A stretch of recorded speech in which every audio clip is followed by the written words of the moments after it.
Hello students, how are you? Welcome to SVS English classes. We are here to study grammar.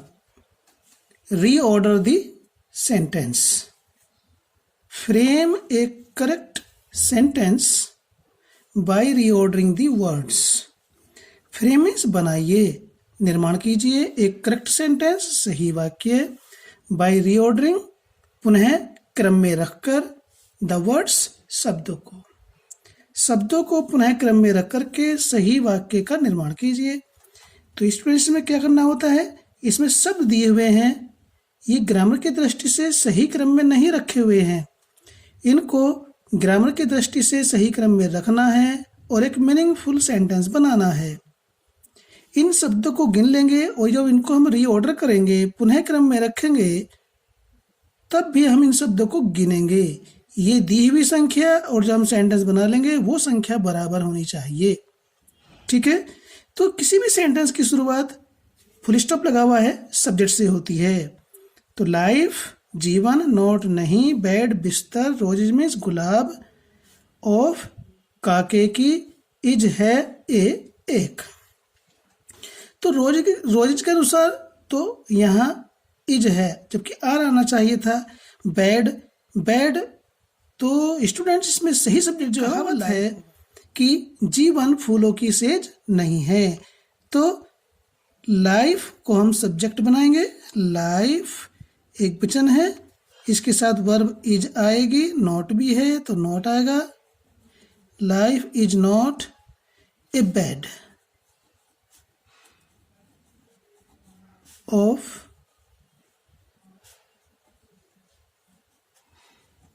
Roses. इसके लिए verb की जानकारी होनी जरूरी है। वर्ब कौन कौन सी होती हैं ये हमें जानकारी होनी चाहिए। सेंटेंस के अंदर सब्जेक्ट क्या है उसकी जानकारी होनी चाहिए, पढ़ने के बाद हमें पता चल जाता है इसका, ये कोई कठिन कार्य नहीं है। नेक्स्ट है वर्ड्सवर्थ, ये कवि का नाम है, इंग्लिश पोएट है। फॉर के लिए, हिज अपनी, नेचर प्रकृति, इज है लव प्यार, फेमस प्रसिद्ध, ऑफ काके की के। तो इसमें वर्ड्सवर्थ जो है ये एक कवि का नाम है। तो कवि वर्ड्सवर्थ क्या है, प्रकृति के लिए, अपने प्रेम के लिए प्रसिद्ध है। कितने शब्द हम बता रहे हैं, शब्दों की संख्या गिन लेंगे, 1 2 3 4 5 6 7, 1 2 3 4 5 6 7 पूरी है और हमारा सेंटेंस भी मीनिंगफुल बना है। तो वर्ड्सवर्थ इसमें सब्जेक्ट है, ये राइटर का नाम है वर्ड्स वर्थ। ये सब्जेक्ट के रूप में है इज, फेमस प्रसिद्ध है। फेमस के बाद प्रीपोजिशन फॉर आती है, फॉर हिज लव, अपने प्यार के लिए, of nature.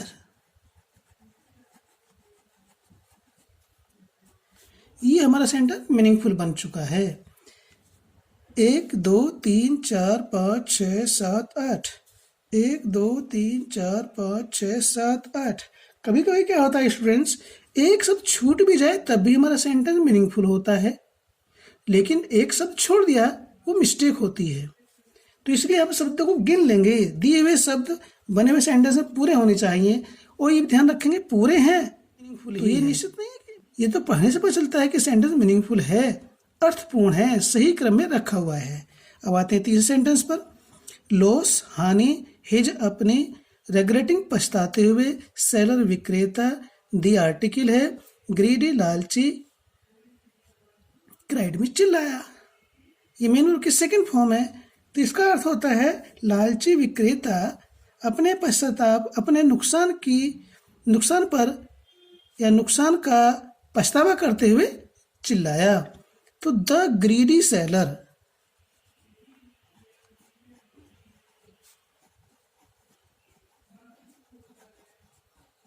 The greedy seller, ये आर्टिकल है, ये एडजेक्टिव है, ये नाउन है। द ग्रेट सेलर क्राइड, ये सब्जेक्ट के रूप में आ गया। अब वर्ब आएगी। क्राइड, ठीक है, चिल्लाया। रेग्रेटिंग,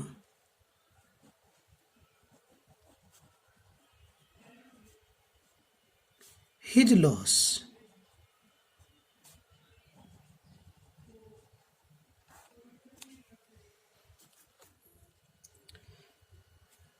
on Sunday every play football we. On दिन आ रहा है, इसमें तो को के लिए है। संडे रविवार, एवरी प्रत्येक, प्ले खेलते हैं, फुटबॉल गेम खेल का नाम है। वी हम फुटबॉल, हम प्रत्येक संडे को, प्रत्येक रविवार को फुटबॉल खेलते हैं। तो सबसे पहले सब्जेक्ट आएगा, वी सब्जेक्ट होता है। वी, अब वर्ब क्या है इसमें? प्ले। वी प्ले, हम खेलते हैं, क्या खेलते हैं? फुटबॉल।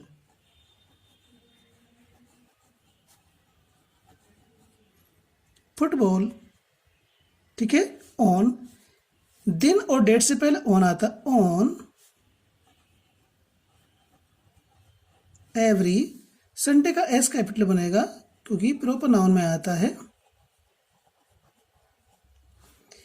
एक बात और ध्यान देने की है स्टूडेंट्स, कि जब तक हमें दिए हुए शब्दों का मीनिंग मालूम नहीं होगा, ये काम करना थोड़ा सा कठिन रहेगा। यदि हमें मीनिंग आता है तो हम उसे अर्थ के अनुसार क्रम में लगा लेंगे, जो कि बहुत आसान काम है। यदि हम ध्यान से हमारे काम करेंगे, ध्यान से, और हम जो कह रहे हैं उसको आप सुन करके अपने कार्य में अप्लाई करोगे तो आपका काम आसान हो जाएगा, आपसे एग्जाम में गलती नहीं होगी। स्कूल नॉट डिड टू ही गो। तो देखिए इसमें ही सब्जेक्ट है और ये सेंटेंस पास्ट नेम टेंस का नेगेटिव है, तो क्या आएगा? सबसे पहले ही। अब क्या आएगा? डिड नॉट, हेल्पिंग वर्ब है डिड। नॉट, डिड नॉट के बाद मेन वर्ब की फर्स्ट फॉर्म आई हुई है, डिड नॉट गो। गो के बाद किसी भी दिशा में जाने के लिए टू आता है, to school. He did not go to school.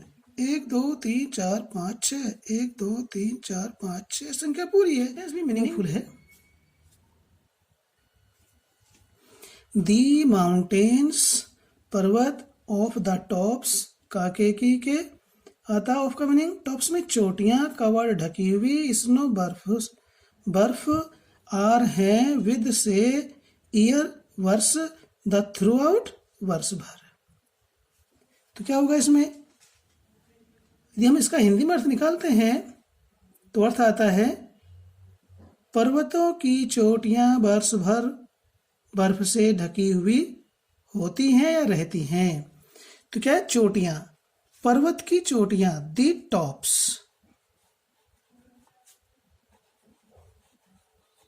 किस चीज की? Of the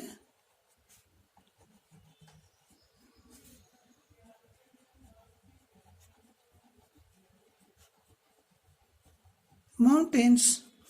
tops, the tops of the mountains होगा, the mountains of the tops नहीं हो सकता है। तभी हम कहते हैं कि वर्ड मीनिंग हमें जितने याद होंगे, वोकेबुलरी जितनी होगी, हमारा काम ये उतना ही आसान होगा।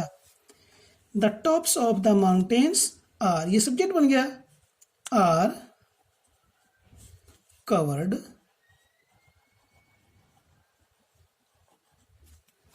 With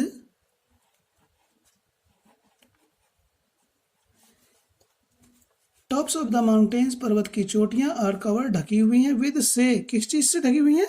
with snow. Through out,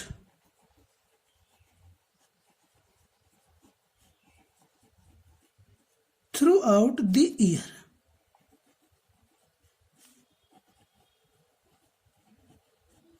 इस प्रकार से सेंटेंस हमारा मीनिंगफुल बन गया। और यदि हम शब्दों को गिनेंगे तो हमारे शब्द भी पूरे आए हुए हैं। 1 2 3 4 5 6 7 8 9 10 11 12। 1 2 3 4 5 6 7 8 9 10 11 12 पूरी संख्या है और सेंटेंस भी हमारा मीनिंगफुल है। On Sunday play hockey they every. तो हॉकी भी नाउन है, सब्जेक्ट के रूप में, संडे भी नाउन है, ये भी सब्जेक्ट के रूप में प्रयोग हो सकता है। लेकिन इसमें दे सब्जेक्ट के रूप में है, ये सब्जेक्ट के रूप में ही आएगा, ये तो ऑब्जेक्ट भी हो सकता है, ठीक है। तो इसलिए इसका सब्जेक्ट दे ही है, दे।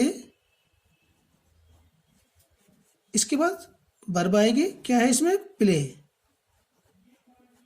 देखिए इसके लिए शब्दों की जानकारी होनी जरूरी है, वो नाउन है, प्रोनाउन है, सब्जेक्ट के रूप में है, ऑब्जेक्ट के रूप में है, वर्ब कौन सी है, तो ये चीज़ हमें जानकारी होनी जरूरी है। और यदि इनकी जानकारी है तो हमारा काम ही चुटकियों का खेल है, सूजी का हलवा बन जाएगा जिसे आप आसानी से खा सकते हैं, अर्थात प्रॉब्लम को सॉल्व कर सकते हैं। दे प्ले, वो खेलते हैं, क्या खेलते हैं, hockey. Hockey on every Sunday, full stop. देखिए ऑन एवरी संडे यहाँ पर भी आया है, ऊपर भी आया था, तो एक तरह से फ्रेज है, ऑन एवरी संडे। इसी प्रकार से आएगा, एवरी ऑन से पहले नहीं आएगा।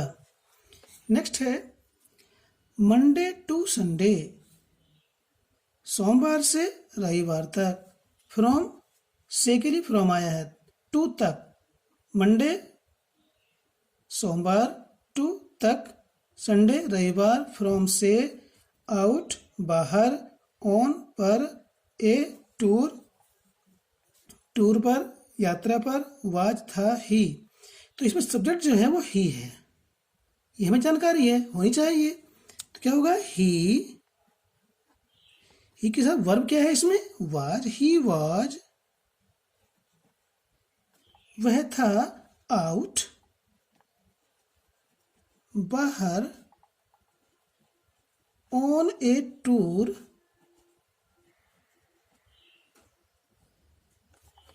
फ्रॉम से।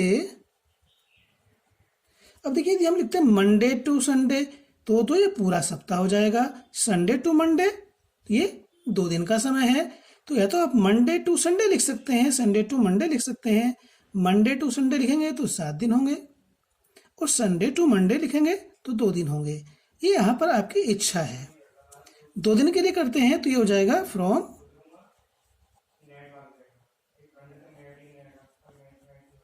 Sunday to Monday. हम यहाँ मंडे भी लिख सकते हैं, कोई प्रॉब्लम नहीं है, ठीक है स्टूडेंट्स।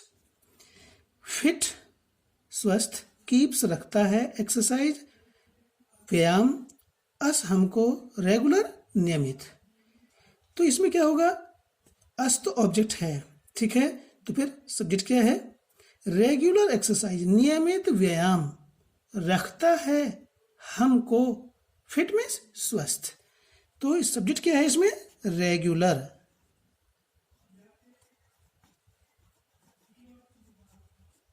Regular exercise. यदि आपने इसको एक बार स्टडी कर लिया, इन सेंटेंस को आपने ध्यान से स्टडी कर लिया, तो नेक्स्ट जो सेंटेंस आपको मिलेंगे आप उन्हें आसानी से कर सकते हैं। इसके लिए हमें parts of the sentence, parts of the subject, parts of the predicate, इन तीन की स्टडी करनी पड़ेगी तो हमारा काम आसान हो जाएगा। रेगुलर एक्सरसाइज, अभी एक वचन है कीप्स, ये वर्ब होती है, रखती है, किसको रखता है, अब ऑब्जेक्ट आ जाएगा, हमको, कैसा, फिट। तो देखा स्टूडेंट्स कितना आसान है, अगर आप मेहनत करेंगे तो ये और भी अधिक आसान हो जाएगा। वीडियो अच्छी लगी तो लाइक कीजिए, चैनल को सब्सक्राइब नहीं किया तो सब्सक्राइब कीजिए। इसी प्रकार जो बोर्ड के एग्जाम पेपर सेट हैं आपके लिए इसी प्रकार से सॉल्व करके आपको उपलब्ध कराते रहेंगे। आप स्टडी कीजिए, आपका महीनों का काम 1-2 दिन में हल हो जाएगा। ठीक है स्टूडेंट्स, धन्यवाद।